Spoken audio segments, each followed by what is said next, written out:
अथवा लीन वस्तु लब्धा अतिशय संबंधा द्वादोषः। योगियों को लीन वस्तुओं में अतिशय संबंध होने से अव्याप्ति दोष नहीं आता। दूसरी शंका इस प्रकार उत्पन्न होती है कि योगियों को ईश्वर का प्रत्यक्ष होता है, इसलिए सूत्र में बताए हुए लक्षणों में अव्याप्ति दोष आता है। इसका उत्तर सूत्रकार निम्न सूत्र में देते हैं। ईश्वरा सिद्धे, ईश्वर की असिद्धि से। यह सूत्र ईश्वर के अस्तित्व के अभाव को नहीं बतलाता है, किंतु इससे ईश्वर के शुद्ध स्वरूप का प्रत्यक्ष अंतःकरण द्वारा नहीं होता, अर्थात चित्त वृत्ति ईश्वर के शुद्ध स्वरूप के तदाकार होकर उसका ज्ञान नहीं प्राप्त करा सकती है। इसलिए इस सूत्र से ईश्वर के अस्तित्व की असिद्धि नहीं बतलाई गई है, किंतु जिस प्रकार भौतिक पदार्थों का साधारण मनुष्यों को बाह्य प्रत्यक्ष से और योगियों को सूक्ष्म पदार्थों का आभ्यंतर प्रत्यक्ष से ज्ञान होता है, इस प्रकार ईश्वर का प्रत्यक्ष द्वारा ज्ञान नहीं होता।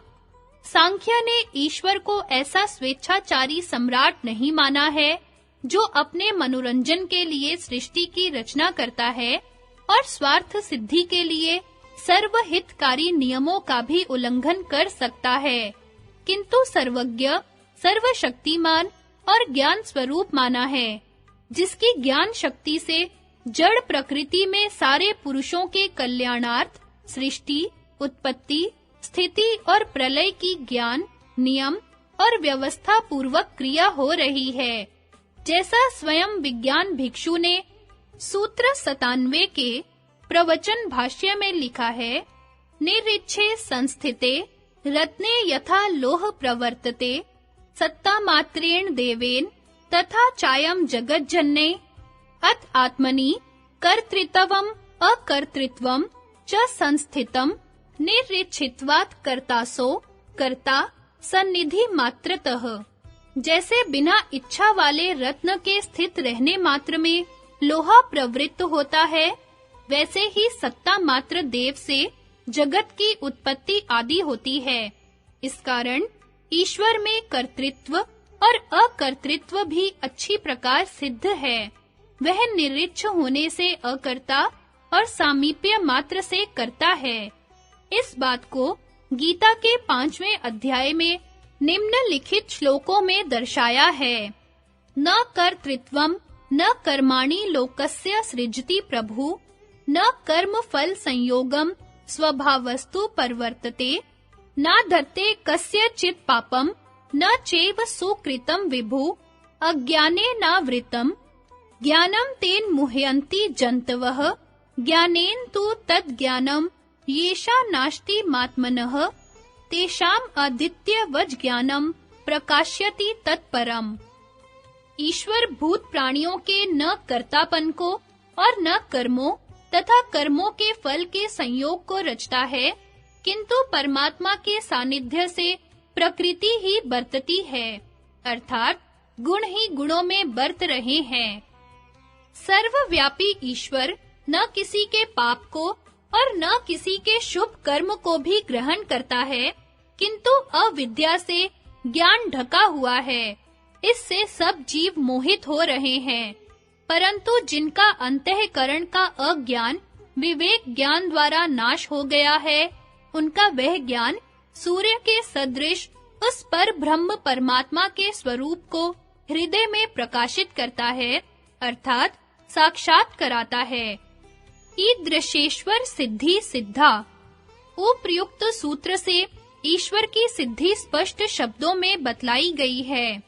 विज्ञान भिक्षु ने यहाँ अपने सांख्य प्रवचन भाष्य में ईश्वर को प्रकृति लय का वाचक बतलाया है। इसलिए पाठकों के स्वतंत्रता पूर्वक विचार करने के लिए प्रकृति लय के प्रसंग के साथ इस सूत्र को बतलाए देते हैं। न कारणल्यात् कृतकृत्यता मग्न वदुत्थानात्। कारण में लीन होने से पुरुष को कृतकृत्यता नहीं हो सकती, क्योंकि डुबकी लगाने वाले के समान फिर ऊपर उठना होता है, अर्थात प्रकृति लय होना भी मुक्ति नहीं है, क्योंकि जिस प्रकार डुबकी लगाने वाले को श्वास लेने के लिए ऊपर उठना होता है, इसी प्रकार प्रकृति लयों को भी एक नियत समय के पश्चात विवेक ज्ञान द्वारा स्वरूपावस्थिति प्राप्त करने के लिए प्रकृति लीनता से निकलकर फिर जन्म लेना होता है। अकार्यत्वे अपि तद्योगः पारवश्यात्। यद्यपि प्रकृति कार्य नहीं है, तो भी परतंत्रता से उसका योग होता है। अर्थात यद्यपि प्रकृति कार्य पदार्थ नहीं है, कारण है, फिर भी सर्वज्ञ और सर्वशक्तिमान ईश्वर के नियमों के अधीन पुरुष के अपवर्ग कराने के लिए प्रवृत्त हो रही है। प्रकृति लय पुरुष स्वरूपावस्थिति को प्राप्त किए हुए नहीं होते हैं, इसलिए प्रकृति ईश्वरीय नियमों से परतंत्र हुई उनको अपवर्ग दिलाने के लिए प्रकृति लीनता से निकालकर ऊंचे योगियों के कुल में जन्म दिलाती है। स ही सर्ववित् सर्वकर्ता, वही सर्वज्ञ और सबका कर्ता है। अर्थात वह चेतन तत्व ईश्वर प्रकृति जिसके अधीन ज्ञान, व्यवस्था और नियम पूर्वक पुरुष के अपवर्ग के लिए प्रवृत्त हो रही है, सर्वज्ञ और सर्वशक्तिमान है। ईदृशेश्वर सिद्धि सिद्धा, इस प्रकार की ईश्वर की सिद्धि सिद्ध है। अर्थात प्रथम अध्याय के 92वें सूत्र में ईश्वर के बद्ध तथा मुक्त दोनों प्रकार का न होने से असिद्धि बतलाई थी, पर इस प्रकार सर्व सृष्टि का नियंता, सर्वज्ञ, सर्वशक्तिमान ईश्वर की सिद्धि सिद्ध है। यहाँ प्रसंग तथा युक्ति से प्रकृति लय पुरुष जिनमें न पूरा विवेक ज्ञान है और जो न स्वरूपावस्थिति को प्राप्त किए हुए हैं, वे सर्वज्ञ और सर्वशक्तिमान ईश्वर नहीं हो सकते।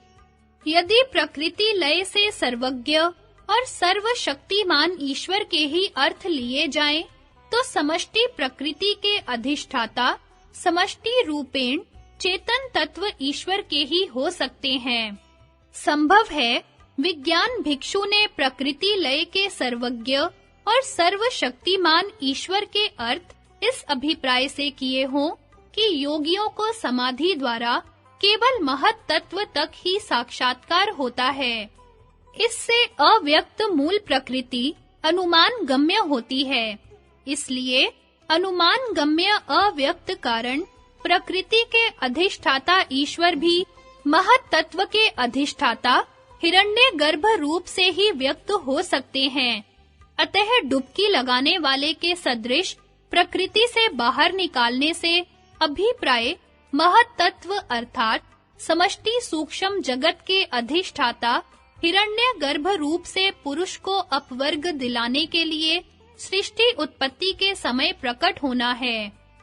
सानिध्य मात्रेणेश्वरस्य सिद्धिस्तु श्रुति स्मृतिषु सर्वसम्मतेतर्थः अंगुष्ठ मात्रः पुरुषो मध्य आत्मनि तिष्ठति ईशानो भूत भवस्य न ततो विजुगुपस्ते एत द्वे तत् सृजते च गुणान् सर्वान् क्षेत्रज्ञस्तवनुपश्यति गुणान् विक्रियते सर्वान् उदासीन वदीश्वरः।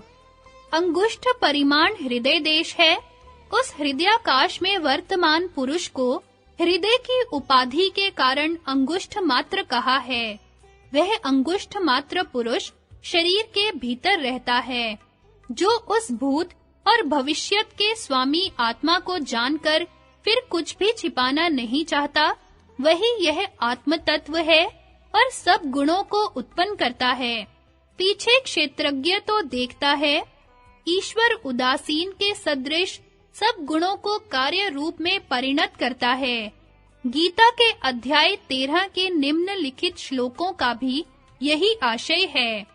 अनादित्वानिर्गुणत्वात् परमात्मायां व्यय शरीरस्थो अपि कौन्तेय न करोति न लिप्यते यथा सर्वगतं सौक्षम्य आदाकाशं नोपलिप्यते सर्वत्र अवस्थितो देहे तथात्मा नोपलिप्यते यथा प्रकाश्यत्येकः कृत्सनम लोकमिम रविः क्षेत्रम क्षेत्री तथा कृत्सनम प्रकाश्यति भारत।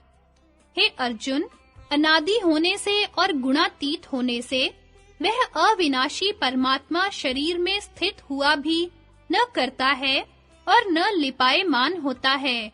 जिस प्रकार सर्वत्र व्याप्त होता हुआ भी आकाश सूक्ष्म होने के कारण लिप्त नहीं रहता है, वैसे ही सर्वत्र देह में स्थित हुआ भी आत्मा लिप्त नहीं रहता है।